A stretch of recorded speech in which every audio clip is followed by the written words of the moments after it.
Hey guys, welcome back to the studio this week after last week's installation. Finally it's getting warm enough that I don't need to look like Michelin Man all the time. I've been having a quick clean up of the studio and realised it's getting a bit cluttered. I'm getting a bit claustrophobic in here. I brought down these 3 pieces from the location that they were at a couple of months ago and they've been getting on my nerves because of how big they are. So I'm gonna chop them into some smaller pieces and have a kind of experiment with that. Maybe I'll weld up a subframe to mount them on, or make a wooden frame to create that nice big thick surrounding. I'm kind of going for some sort of elegance at the moment within my work. That's what this piece down here is all about. And also with the 3D printed pieces, it's a much thinner frame than you can see here. So I'm just going to start working on it and see how it progresses naturally.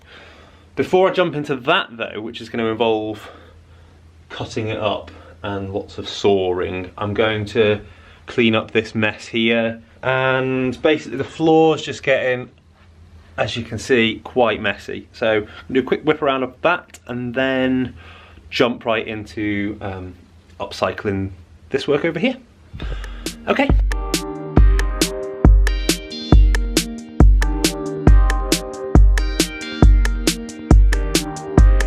I have to stop the time lapse here to talk about this crazy item. So 2 years ago or so, I did this piece over here, the kind of what I'm exploring today with the video and the cutting up and upcycling and what we're going to do in a bit. It was intended for a bar in town called the Stir, so we call it the Stir Commission, and the red bit in the middle of the middle piece is actually the logo, and I weaved it in there, and that's another story. But I've just found this crazy contraption and remembered it's been buried in a pile of rubbish over there for a year or something, and I thought it was a great idea not to hire a van or not to borrow something, and to just try and get all the materials back from the hardware store via my bike. So I bought all this wood that the frames are made out of and bundled it all together. Sadly I don't have a photo. It was before I started doing the vlog or really recording digitally what it is that I'm up to. But I intended to have this platform here. All the wood would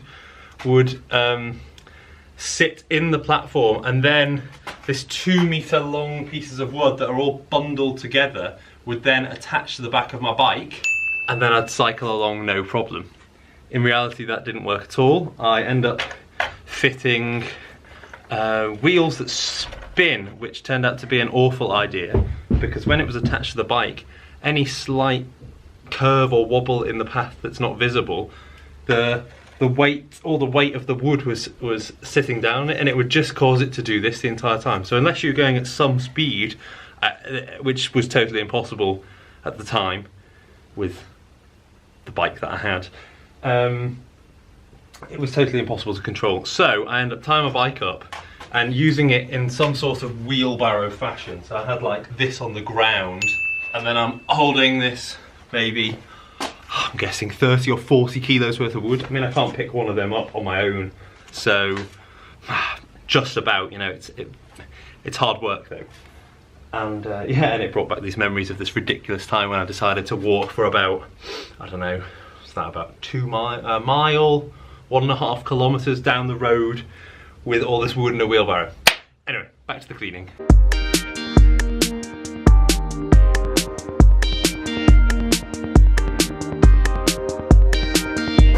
Sorry to stop the video, I'm just editing up the piece at the moment, and I've not yet pulled apart the work, I've not yet cut it up. And well, this is life as an artist, this is the entire thing, and I guess it's kind of upsetting because that was the first piece where someone really you know, believed in me and wanted to put a really decent amount of money on the table to do that. And I guess it's been a long process getting it from, I was working in a bar, you know, and you've got 1 or 2 days a week to do your work, your real work. And I just remember the effort that was involved there, and the mental effort as well, because you put your heart and your soul in it. So it's really difficult to record this as well. in our society, we're especially in social media, we present this positive face all the time. And I don't want this channel to be about that. I want to show the ups and the downs. It hit me like a train. I wasn't expecting to get so upset. But whilst editing it, I was trying to find a picture of me carrying on this wood back. And I came across all the photos of making the frame and then actually wrapping it. I remember the problems that I had. It was so difficult. I had such a short period of time to do it, and I didn't have the right paint.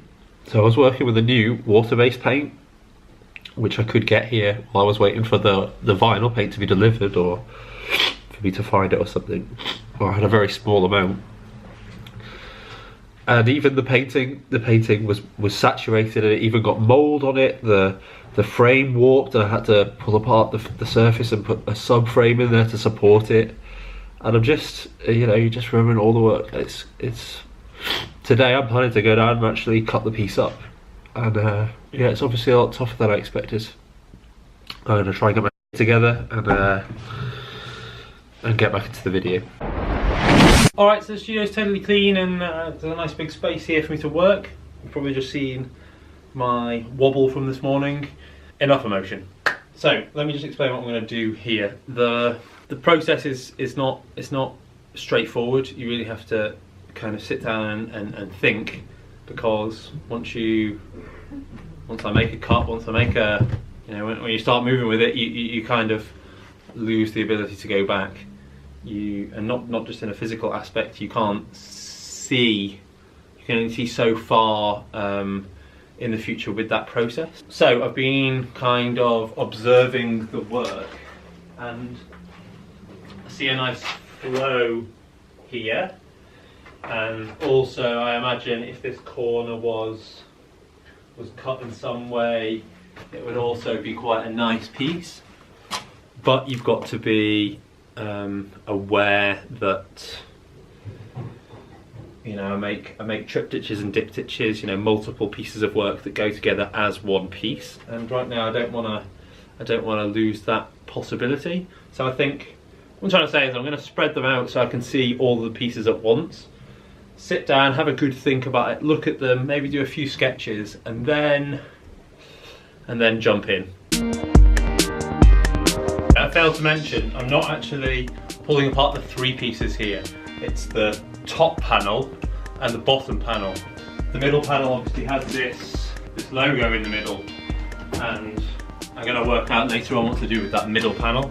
Perhaps the bar's interested in having a remade piece, but that again is in the future.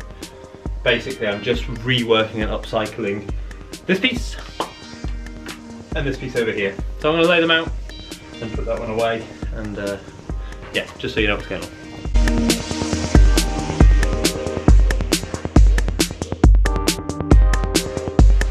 Contemplating what to do, I've just realised it's actually quite a big, daunting task to attack all three pieces or all two pieces at once. So this piece isn't really speaking to me necessarily, but this piece, I can see this corner here, and I think, where was it? This corner here, I'm going to turn into two separate pieces. I'm not sure what the middle bits will be like, or this will be in any way a success, and it's obviously going to be mildly problematic, because if you cast your minds back to this piece over here, once I've taken the surface off, it's got no rigidity. It's just floppy. So I'm going to pull them off. Sorry, I'm going to put this piece away. I'm going to store it over by the other one, and then I'm going to start attacking or deconstructing this piece. Yeah, I think it's going to look pretty good. The problem is it's all experimental, and it's not like, okay, let's look at an oil painting. Everyone knows how to, or every artist knows how to paint an oil painting. You get a canvas and you start painting with your oil. You know exactly what you're doing. This is experimental wall sculpture constructivism, or I don't even know how to categorize it, or it's not even necessary to categorize it. But everything is well, it's a challenge, which is kind of positive, but it obviously has its inherent negativities because you don't really know what you're doing. So it's all a learning process. But enough of this, time for some action. Got my fire extinguisher on hand just in case.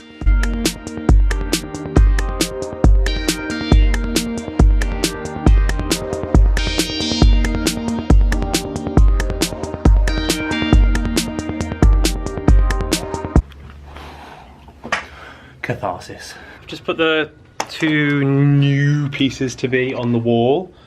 So next week we'll be developing this piece and potentially this one as well.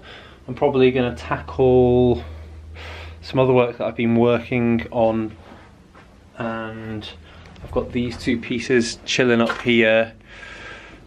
I think you can see it there. This one's very nearly finished. I just got to do a little bit more on there, and this one is playing on my mind. I'm not sure if I like it or not yet, so I think I'm just going to do a bit of the string work, and hopefully it starts to kind of speak to me a little bit. I think that's all for this week, and I shall see you next week where I'll be continuing with this.